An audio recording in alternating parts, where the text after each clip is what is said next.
Que la paix, la miséricorde et les bénédictions d'Allah soient sur vous. Assalamu alaikum wa rahmatullahi wa barakatuh. Le connaisseur des inconnaissables. Alimul Ghuyub. Allah subhanahu wa ta'ala a commencé la première histoire du Coran Karim avec justement cette connaissance où Allah va montrer qu'il connaît tout. Lorsqu'on voit Iblis qui a été donc élevé avec les anges au paradis, et lorsque Allah subhanahu wa ta'ala va créer Adam, et Allah va leur demander donc de se prosterner devant Adam alayhi salam, et les anges et Iblis vont demander pourquoi ils doivent se prosterner. Est-ce que cette création va faire également des choses pas bien comme les créations qui ont été créées avant Adam alayhi salam? Et Allah va répondre: je sais ce que vous ne savez pas. Et après cette phrase-là, les anges immédiatement vont accepter donc le décret d'Allah et l'ordre d'Allah et se prosterner devant Adam alayhi salam, mais Iblis ne va pas donc se prosterner. Et on voit justement toute cette subtilité donc de la connaissance, où on va voir justement les deux comportements: ceux qui vont écouter Allah subhanahu wa ta'ala et obéir au commandement, et ceux qui vont renier, et de ceux qui vont justement suivre ce chemin-là vont être maudits et ils vont devoir donc descendre du paradis. Ensuite, on a également l'histoire de Moussa alayhi salam. Lorsqu'il va arriver avec son bâton dans la grotte et que Allah subhanahu wa ta'ala va parler à Moussa alayhi salam, il va lui demander qu'est-ce qu'il tient dans ses bâtons. Alors qu'Allah lui-même est le créateur de ce monde-là, il sait bien évidemment que c'est un bâton. Et à travers cette phrase-là, en fait, quand il va lui dire c'est mon bâton, je m'en sers pour diriger mes bêtes, etc., Allah va lui dire, avec ce bâton-là, justement, il va avoir l'aide d'Allah subhanahu wa ta'ala pour l'aider dans sa mission, qui est donc d'aller demander la libération des enfants d'Israël. Et surtout, donc, on va voir cette connaissance de l'inconnaissable dans la sourate Al-Kahf, donc la caverne, avec Moussa, encore une fois, lorsqu'il va accompagner Al-Khidr à la recherche de la connaissance, et à travers les trois missions qu'ils vont faire ensemble. Donc Al-Khidr va aller, il va casser le bateau, ensuite il va donc tuer le jeune enfant, et il va reconstruire le mur. Et à travers ces trois histoires-là, que nous devons, Inch'Allah, normalement lire tous les vendredis, pour nous faire rappeler justement que Allah, c'est lui qui est Alimul Ghuyub, c'est lui qui est le connaisseur des inconnaissables. On voit justement sa science et ses sagesses dans l'épreuve, subhanallah. Et on voit donc à travers justement la perte d'un bien matériel comme le bateau, et bien Allah subhanahu wa ta'ala va expliquer après, donc Al-Khidr va réexpliquer à Moussa que c'est Allah subhanahu wa ta'ala qui lui a demandé donc de faire cela, parce que il y avait un roi derrière qui allait saisir donc tous les bateaux qui étaient en bon état, et il a voulu ainsi préserver donc le bien des gens à qui appartenait ce bateau. Pareil pour l'enfant, donc la perte d'un enfant est difficile lorsqu'on la voit donc d'un angle de vue comme Moussa a pu le voir. Et on voit donc Al-Khidr va expliquer que cette personne-là, par la science d'Allah subhanahu wa ta'ala, allait devenir quelqu'un de méchant pour sa famille, et Allah a voulu substituer par un autre enfant qui viendrait par la suite.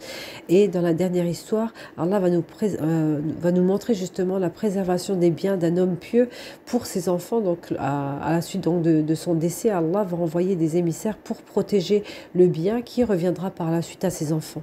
On voit justement à travers ces exemples vraiment la connaissance que Allah, il connaît le futur, il connaît le passé, il connaît tout ce qu'il peut avoir sur la terre, subhanallah. Et on a un troisième exemple qui est l'exemple de Noah alayhi salam avec son fils, lorsqu'il va demander à son fils de monter sur le bateau et qu'il ne va pas vouloir, il va vouloir monter tout seul en haut d'une montagne pour se protéger par lui-même, entre guillemets, et il va donc bien évidemment mourir.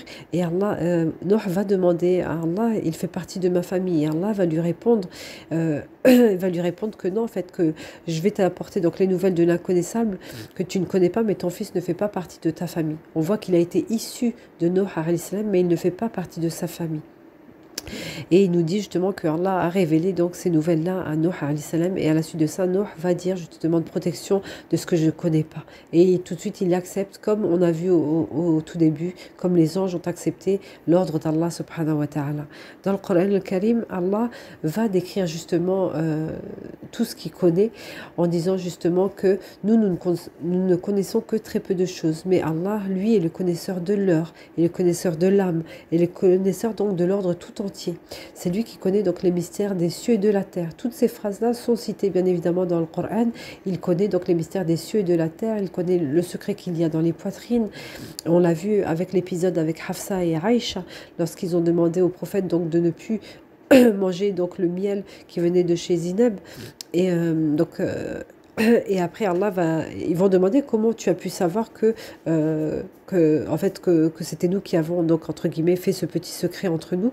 Mohammed alayhi salam va dire justement c'est l'omniscient, c'est celui qui connaît tout, c'est lui Alim al-Khabir qui m'a indiqué justement ça et que je devais pas donc m'interdire un bien qui était permis, subhanallah.